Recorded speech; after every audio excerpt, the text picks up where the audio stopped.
Welcome to another episode of the Modern Black Man Podcast. I am joined by such an elite guest today. This young lady is a pioneer in the world of podcasting, a true leader, and one of the most creative entrepreneurs that I've met yet. Miss Danny Marie. Well, thank you very much. I appreciate that. Thank you for having me on the platform, themodernblackman.com. Thank you for everything that you do. And again, pushing the culture forward. It's really cool to meet people in the podcasting space in general. So thank you, thank you, thank you. Thank you so much. You are such an amazing energy. I'm really excited for this interview because you're doing some really cool things. I want to let everyone that's watching know that this young lady has a focus on maximizing engagement and helping to increase the quality of podcasts, which I think is critically important in 2024. So I really appreciate your work. Yeah, you know what? I just, some other people recently acknowledged and recognized me as someone kind of breaking into the space, and not only just the way that I cultivate space for other people, but also, like you mentioned, just how I continue to try to aim and evolve in the podcasting industry. So they brought me onto their media company called Y'all Life Media, excuse me, and I am the of engagement, chief of engagement and marketing strategist over there on that team. And so I want to bring more people into the fold. If you have some questions, concerns about your content, if you have a need or space for any marketing services, definitely let's connect. But thank you again for that recognition. You know, that is like we all know something that is really needed in the Yeah. podcast. I think there's a lot of people that have great perspectives, and it's all about sharpening it up, making it, a higher level of quality for the next time, and sharpening your tools. How did you get involved in this? Like, how did you get interested in this? Were you watching obnoxious podcasters with the microphone, and you just you realized that You they know need what? alignment? When I started back in 2022, actually, I was actually in a studio. So I had a producer I was paying a pretty penny for. So if anyone wants to know, like, how much should someone be charging me for producing a podcast, I was paying upwards of $600 every month. And so for the full completion of what that producer was able to do for me, that was about $4,500 total. And that just became exactly, that became very Like expensive. $150 a week. Yeah, when you break it down, it Huh. was very expensive, very expensive. And then it turned out that I just ended up getting laid off from work due to COVID, just all kind of reasons why I had to pull back. And so I had to be very intentional about, and I've taken baby steps. I've been in a really cool production, a nice studio, had the producer. Then I went from just using my phone and no backdrop to then now moving into this space that you see me now. So it is just a gradual process. But what motivated me to continue and aspire me to do better is just constant research and just wanting to push myself to be better, because ultimately I coined myself as the podcast planning strategist. So if I'm going to be helping other people, then I need to step up my game as well. So it really just, it wasn't anything to do with what anyone else was doing per se, just pushing myself every day to be better. You know, that saying that says, I'm my biggest competition. I wake up and I just think about me. What can I be doing better? And so that really was it. Wow. And I mean, you've been going strong for quite a while. I know I was reviewing some of your stats. You're putting up numbers. You're putting up huge numbers. How do you find that efficiency outside of a studio setting? Ask the question again. Efficiency in terms of just how I'm able to keep grinding out the content, or Yeah, I mean, you have quite you have quality episodes in a short period of time, and like you said, you paid the cost in the front end, and you were doing all the professional stuff. You segued after you got a little bit of that information. How are you doing it now without that fancy studio? Is it just all ingenuity and creativity? That's good. You know what? It's really just simple and straightforward, to be quite honest. Just using the basic tools. So for me, like you, very similar to you, I like to do a lot of streaming. So the streaming platforms that are available, and then just learning and researching all of the time. So when I'm not interviewing or being interviewed, I'm constantly looking at what people are doing in the space and doing my research and due diligence. And I think that's key. Yeah, But also not to use that information so much that it deters you from doing what you're supposed to do and me staying in my lane, but it just like inspire and influence. But again, I just evolved by just taking the baby steps and putting one foot in front of the other. I use very basic tools to produce content, everything that everybody else already knows. So you have, if you're streaming, you have Zoom as an option, Ecamm as an option, you have StreamYard as an option. If you're doing just like the audio version of a podcast, there's tools like Audacity and Descript and mm, CapCut. So it's pretty simple and straightforward. It doesn't require a lot. Again, using your phone or your iPad or laptop, things that you already have access to. And then for a long time, it was just me. But as of recent and as I continue to grow, just bringing more people on to help alleviate the stress so I'm not doing all of the work and I could focus more on the content side. But I think when I started, the things that were most important to me and the things that I had in my toolbox were my devices, literally my electronics, phone and a laptop, a small budget, like making sure I have the Zoom and the StreamYard and CapCut to do all of my editing, and then creating a workflow and having a plan. So that helped me to be efficient and continue to produce the way that I do. awesome. Let's talk about effective podcast engagement strategies.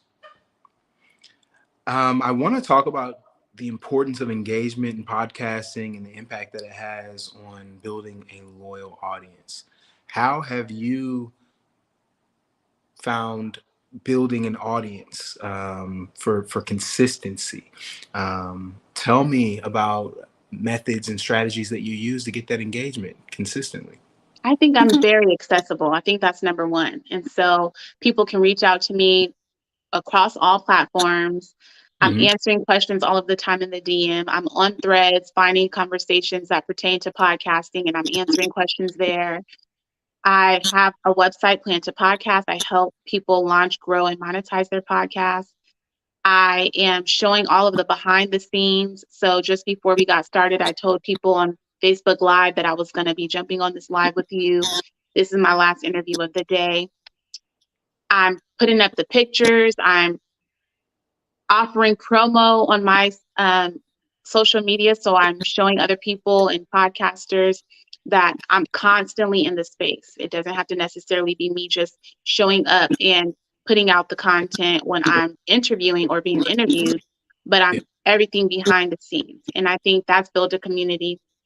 I just recently opened up a Facebook group. I've done this before, but just recently, all of the people that I've previously interviewed, I have a Facebook group for them. So I just put that email out 2 days ago, and now they're starting to funnel in. And so even after I interview people, it's not just, okay, you did the interview and no longer talking. It's okay, we did an interview. Let's continue to think about how we can collaborate across the board. So I'm always trying to pour into people and cultivate those relationships. And I think that's served me very well. So Yeah. anything that I want to do moving down the line, people will be more inclined to support me because I show up for people. You're an awesome And teammate. thank you. So there's also the Black Podcast Network where I think you and I probably first met, Hmm. and that's 20,000 plus members. Always thinking of creative ways to be a presence and a voice in that space as well. So not just showing up and saying, hey, I want to jump on your podcast, but thinking of inquisitive questions and things to get people talking, just so that I'm making myself again accessible, so people see me, that I'm in this space and I'm not going anywhere. I'll be here for a while. That is really awesome. I um I think that those are, it speaks for itself. You're so right. Being a good teammate is always going to be a good strategy. What about strategies like when you listen to listener feedback and you actually have interaction, um, community involvement, things like that? Um, are you building alliances? Are you creating turnkey operations with that? Like, is that a monetized arm of your business? So I love that question. I don't think that so again, with strategy, Hmm. it was important to me not to jump out the gate trying to figure out how to monetize a podcast. First, it's like build community. So again, at the tail end, people will be more inclined after I've been a presence and I've fostered the relationship.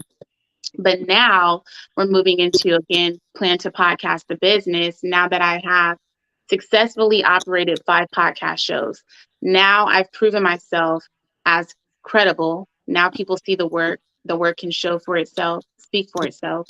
Now people are like, oh gosh, I want to work with you. How can I work with you? So that's when plan to podcast comes into play. They've seen me, now they want to work with me. Now, the collaborating side, if I had to say, be very careful when you collaborate with people. So there are a lot of people, it's very true. Some It's people so true. want to collaborate and that lead to, I had a question about this in that network I just talked about, that lead to something that has nothing to do with business, if you can use your imagination. Some people kind of use that as a way to plot. Some Yep. people see what you're doing and that you're doing so well, they want to take your strategy, take your ideas. I've seen people come on my platforms, and then as I show up for other people and I go to their lives, I did that one day, and she was saying everything that I did on my platform verbatim. So people will steal your ideas.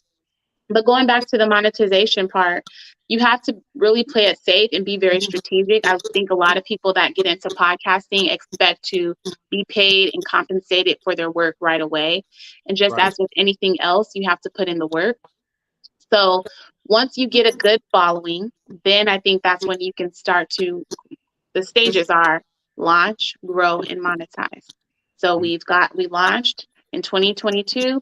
We've grown since then, and now we're in the monetization phase. So right now there's beta with Plan to Podcast. I worked with a few clients to make sure that everything that I wanted to do was successful. And then now we can talk about, um, we have specific price points. So for launching is a $150 package. To grow your podcast plan, it's a $250 package. And then to monetize, that's $350. So those are my price points. But also to be clear, again, a lot of people think monetization comes in one specific way. So that's getting the big sponsors for your podcast. But I want to tell people that's not the only way to get monetized. Like, monetization is making money from the work that you're doing. That can be affiliates, ambassadors, that can be community and memberships on Patreon, doing all sorts of things and being very, very strategic. You can sell products, you can sell merch. It does not have to look like the big brand sponsors that everyone seems to be so after. Um, Unless you have an incredible, huge following, you're probably not going to get there right away. So, how can you be unique and more strategic? So, if you have a very simple following of maybe, most of us are probably at the 1,200 range with a lot of our followers. And then you have from there probably 10% of the people that are going to support you.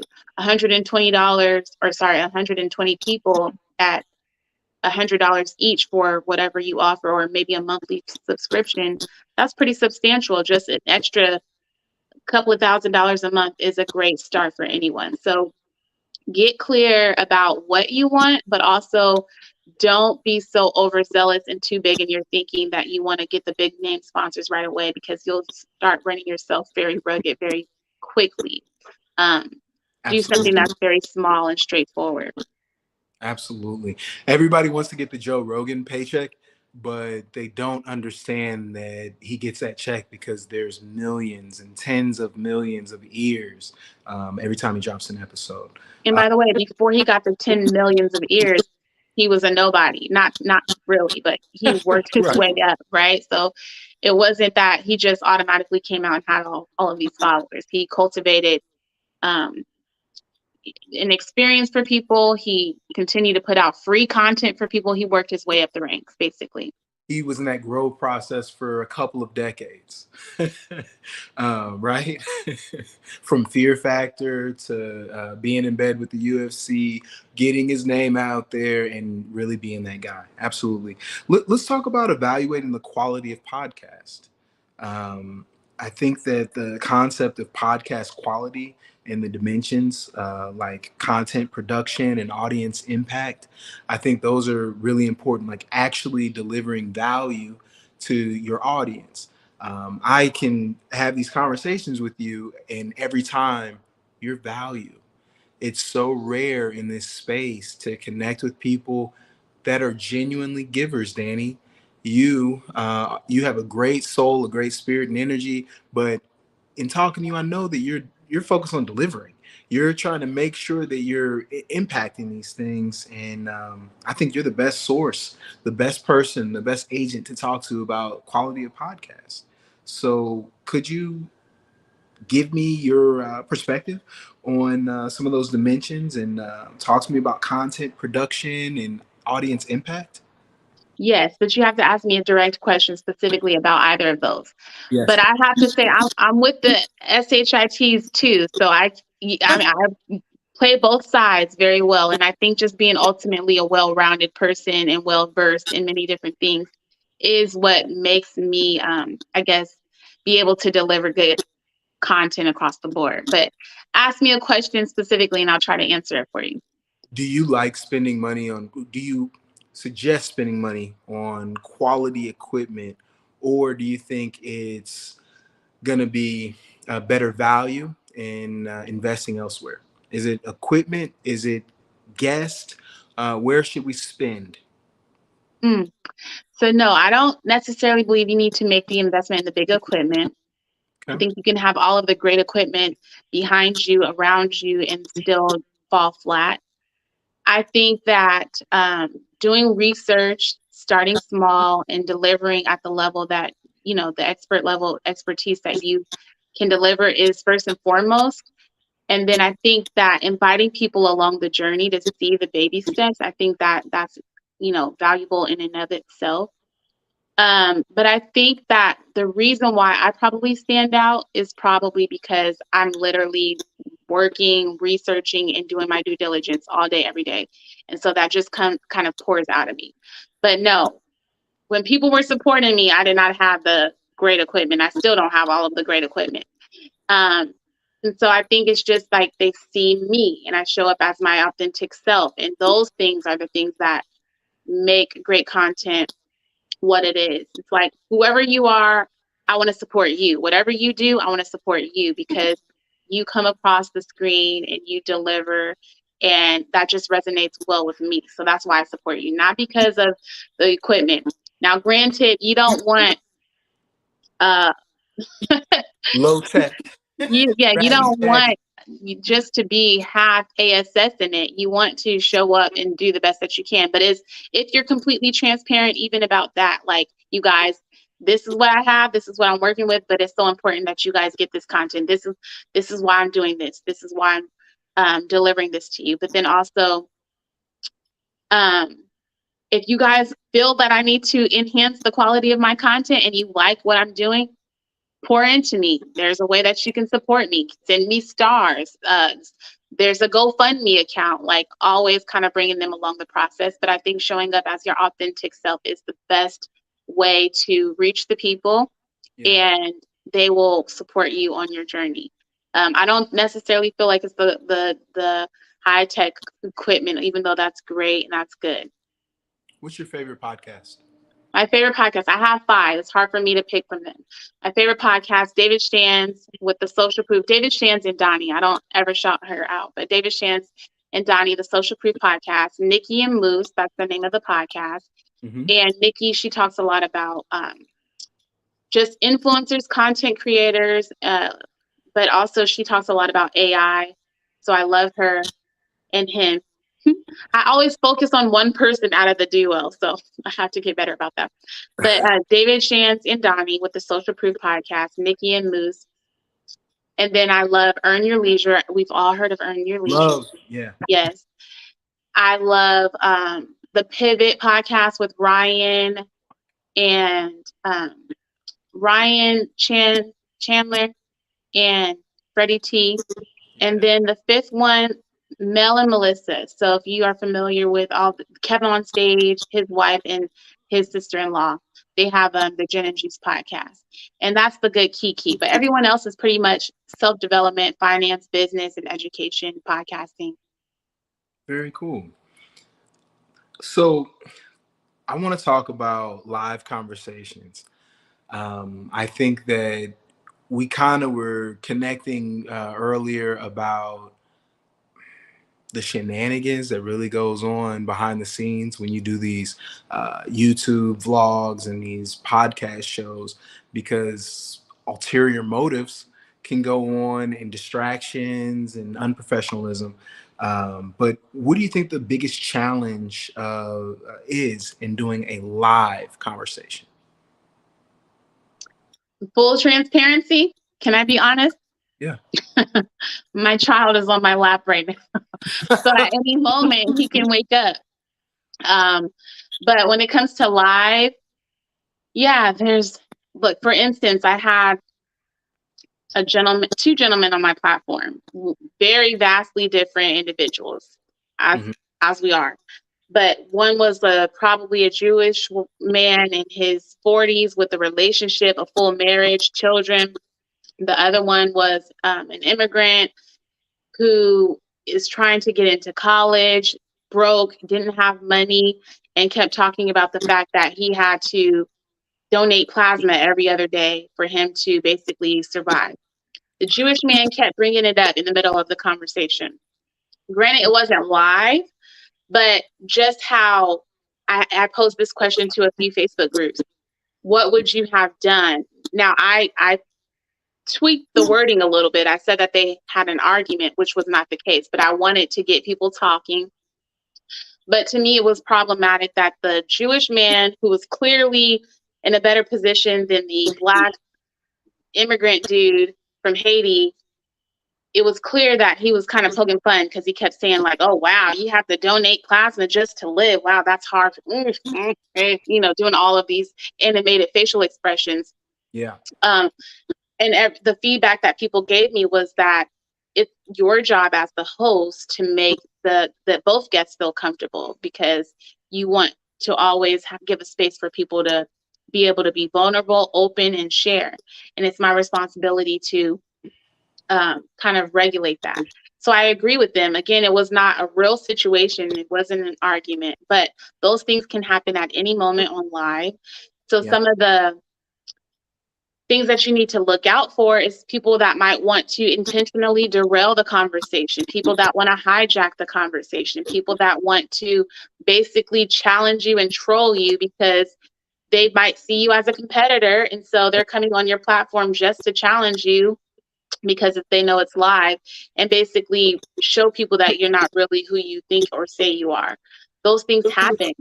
And I think that sometimes giving space and letting people kind of like talk themselves in a circle and let people see that is strategic. So someone is going completely off and you're just sitting there like, you got it. That's a strategy that you can use. Mute is a strategy that you can use, putting people on mute and not letting people hijack your conversation. But I think that being very strategic and well grounded and kind of knowing when to play which part is going to better serve you, looking at some of the examples that I just talked about, um, like Nikki and Moose, she uses a lot of sound effects in her shows.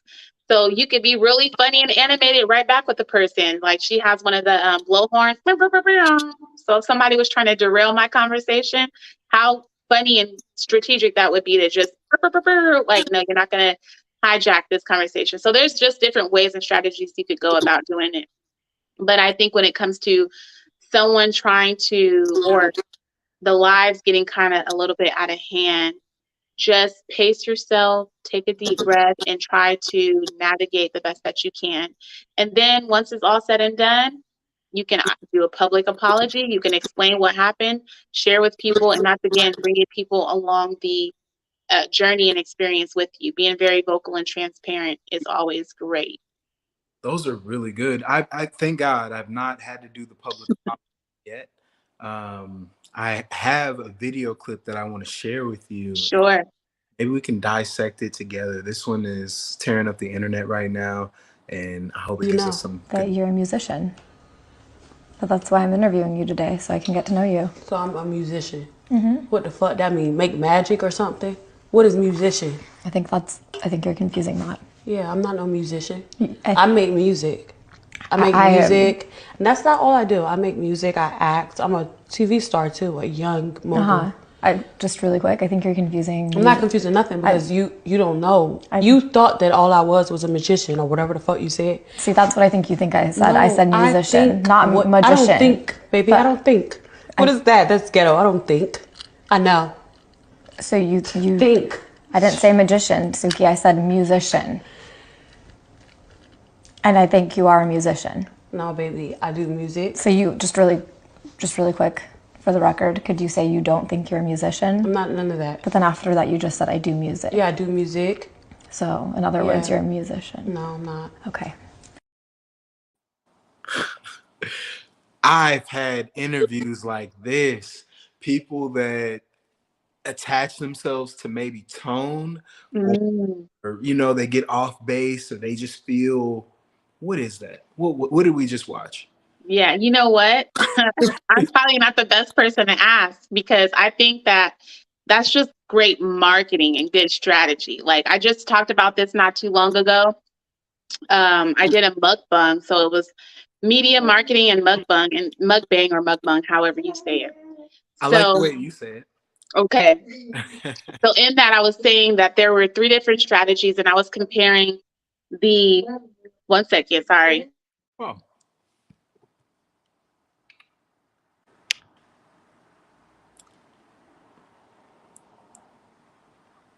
So I was comparing the Blueface and Krishan strategy. I was comparing Cat Williams strategy, and I was comparing the Funny Marco strategy. I think what Bobby does well is the Funny Marco strategy. And it's this awkward kind of conversation, this blank face, and just kind of like making things seem and come off and portray that it's like confrontation and weird, and we don't really know what to say to each other. We're so complete opposite. I think that's a strategy, and I think that Bobby has adapted that. And I think that anyone that goes onto the platforms is just kind of playing it up. So that's my take on it. But those situations do actually happen. And I think those are good for viral moments if that's the kind of direction you want to take it in. All of those people went viral in their own right for their own reasons. Cat Williams, Krishan. Cat Williams was like bringing a lot of different names, name dropping, and that's what made that conversation go viral. There was the Funny Marco, just the awkward weirdness. And then there was the Krishan and Blueface, who are very toxic, but all of those are marketing strategies. And I think that people are learning and adopting those, and they're playing things up. So this whole skit and weird, awkward conversations and interviews, I don't necessarily believe to be all true. I think that they each have their people, their PR people, and all the people, the producers, they all know and are in on it. But in the event that something like that does happen, let's just take a beat. Let's both just breathe. Let's breathe and just talk this thing out, because you're clearly misinterpreting me. That's not exactly what I meant. And then if we can't get to a resolve in that small moment where I'm trying to meet you halfway, then it's okay to just end the conversation and not air the interview. Absolutely. I didn't really think about it as a strategy to go viral, honestly. Um, I think Bobby's an industry plant. Um, and I There's think that's that too. really good. So do you think that the Vlads and the Adams are also industry plants as well? Okay. I really think that Adam, I don't know if he's an industry plant, but I think he's trying to have fun. Like I see what he's doing now. Adam, like I've been watching No Jumper for a while, and he's getting action now. And I mean, he's literally becoming a star himself on the adult side. And I don't know, because I disagree with some of the things that I'm watching on No Jumper now. Um, let's take a little segue. Have you seen the Jamie guy with his alternative girlfriend? That's where Adam is starting to really, I think, reveal his plan. I really think that this guy is in it for the adult side. And he's doing a lot of things where I can see him legitimately growing. Growing his business and growing in his fame, and he's doing things with the biggest stars out there as if he's one of them. So now he's on both sides. That's what I think about Adam. I think that guy really, I really think he planned this out, and I really think that his dream was to be that, and I think his girl was supporting him, and he's made a crossover like no other. So for um context for people that aren't unaware, mhm. um, Adam Jumper, or that's not the name of the show. I don't know his last name, but the what is it? Jump. 22. I don't know his last Okay. name either. Yeah. So one thing that I remember, um, or the last thing I remember about him was that he let his girlfriend sleep with somebody else, right? So is that when that started to kind of surface or and come up for you when he started to believe that it was all strategic? And do you think that was a part of strategy? Yes, because he ended up having to fight his best friend, and it turned into so many different spin-offs on his show. And but it opened the floodgates, and all of a sudden, she went from just working with female performers to all of a sudden, her and Adam were bringing down the biggest names in the game. I don't necessarily watch their content, but I see, the interviews the day after. To go even further, another clip I was used was Aubrey O'Day. She was talking about how Kanye's hanging down to his knees. That's what I think about Adam. I really now believe that he is going to be an adult star. Like I think that's just what he's going to do, and what he wanted to do with this platform. He did it beautifully, and he's playing us all because we think we're seeing one thing, but in reality, it's another. Yeah. See, Mhm. it says to me that if you want to, no matter who you are, if you want to cross over or get across a threshold, you're going to have to do something pretty outrageous or outlandish. Do you believe that to be true? And then how far would you take it? Oh no, not that far. Absolutely. That's why I'm looking at him a little quizzically, because he's getting out there. He's getting out there, and I've questioned some things, but it works to his benefit. I myself, I don't want to say I'm conservative, but nah, I would have did OnlyFans years ago if if I was into that. Like if that was something I was comfortable with. I can't knock it. It's a business, and I think they're bringing in billions. I couldn't go that far. Just me personally, I could go that far in private, but not Yeah, in public. because everybody that their claim to fame is something really like outrageous in order for them to cross over. So you reach a plateau, and then what's next? Especially with how quickly we all consume. We want something scandalous. I was going to say scantily. We want something scandalous. We want something completely outrageous. We want something like just out of the ordinary in order for us to be and stay relevant. So that's why I believe like the Cat Williams, that was strategy that he went on the Club Shay Shay.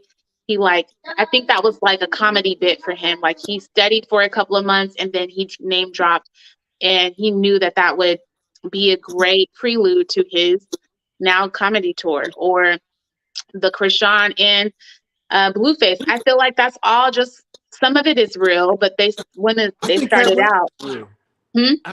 I think the Cat Williams interview, I believe a lot of it. And I loved You what I do. saw afterwards. People were coming out saying, look, I just got out. I was out for 72 hours. I ain't had nothing. I was down bad. Cat threw 10 bands on me. Like, they be saying the craziest stories, and it just makes them look great.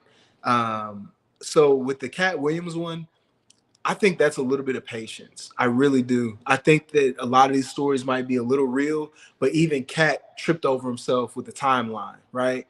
Like, he tried to segue from like 99 to 2019 in the interview, and it didn't really jive. But I believe that it's what you do when there's no cameras on you that sets you up for virality. I really do. Krishan, man, that looked crazy. And then didn't she get like somebody's face tatted? Did she get Blueface's face tatted on hers? Like a fool? And Yeah, and some people are saying that's not real. I don't know. I think it might be fake, but but just Selena how Powell far got will you go? Antonio Brown on her face. That's what these podcast gals be doing. They get your name. So I believe that extent. I believe it to that extent. But you think it's fake? You think it's not real ink? I don't know. I think that it's just all interesting. He went to jail, and then she got this tattoo on her face, and then all of a sudden she's moving back in with him. If she's smart, like I know she is, I just don't think that that's all real. I feel like they, maybe it started off as toxic, but they started to see how effective it was and how people got in the business, and so they're starting to play it and really leverage on this moment of fame. It's a new day. I might just be getting old because I see these people, and I just can't believe the things they do and how they react. And I mean, when we do episodes or when we go live and I engage with people, it seems like people's mentality has really changed.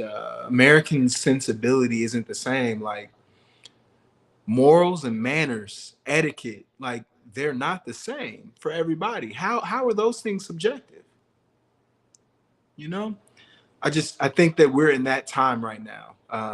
Up might really be down, and down might really be up. And I think it'll change in less than a decade. I really think we're in that time. Yeah, nothing new under the sun. And I think that people feel like they have to do and subscribe to all of this crazy stuff in order to be relevant, like you said. But sorry. No, Um,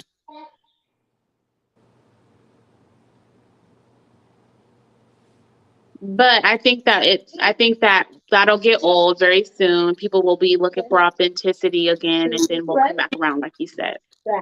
exactly. Well, as soon as someone is vulnerable enough to be in reality, it'll be like a breakthrough. Just like everything old is coming back, right? There's nothing new under the sun, like you said.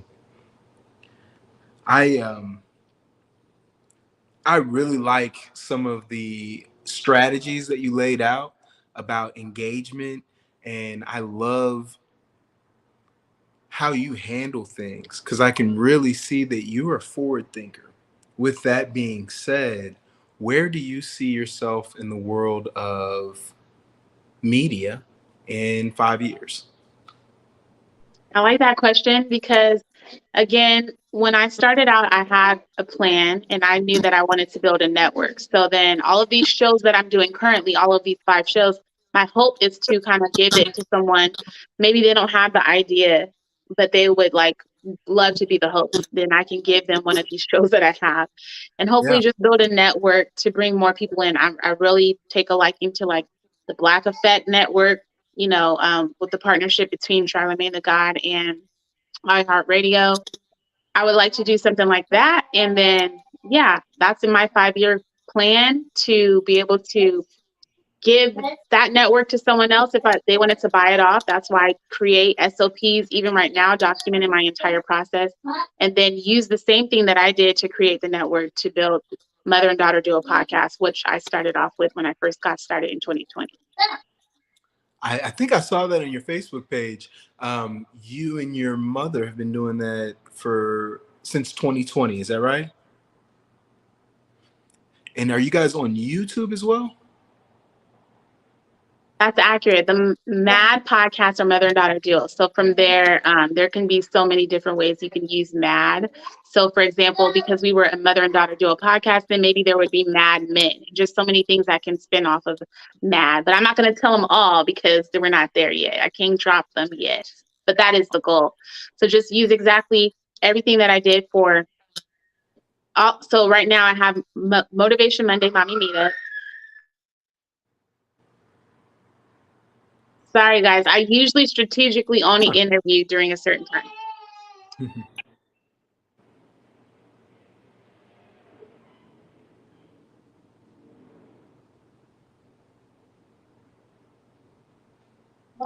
So Motivation Monday, Mommy Meetup, Life Unscripted with Danny Marie, Throw It Back Thursday, Follow Me Friday, and Plan to Podcast. Those are all just kind of fly-by-night things that I'm happy about now, but not anything that I see myself doing long-term.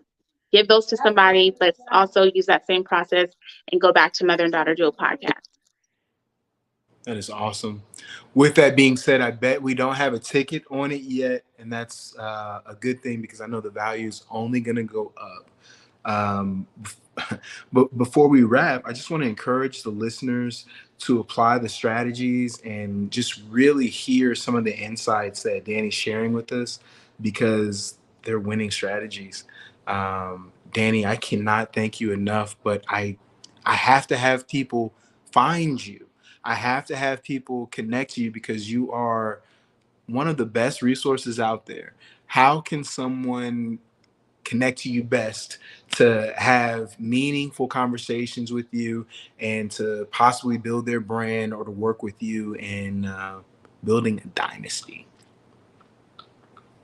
I like that. And then especially moms with children who are trying to do this, I say don't be hard on yourself because as you see, sometimes things can happen. I love to speak with moms about just how to do that whole balancing act. But in terms of how to reach me, pinned on every page are my links. And so you can find me on Instagram and you can find me on Facebook. You can find me on YouTube. But if you Google, it is I, Danny Marie, I'm certain you will find me. But it is I, Danny Marie on IG. It is I, Danny Marie on Facebook. It is I, Danny Marie YouTube page. It is I, Danny Marie TikTok. And it is I, Danny Marie LinkedIn. I would give you the website address, but it's probably too long. So just go to the pinned post on every page or the bio, and you can find all of the ways to get in touch with me. Be a guest or help me to work with me to launch your podcast. I, Danny Marie, is who you need to get connected to, and she will turn your project into gold. I guarantee it. I can't thank you enough, everybody. We will have this episode available on themodernblackman.com. And Danny, I hope that we get together again. Thank you. Blessings, blessings. Sorry about the mishap at the end, but I really appreciate the opportunity. And thank you for having me. I appreciate you so much. Until the next one. Peace.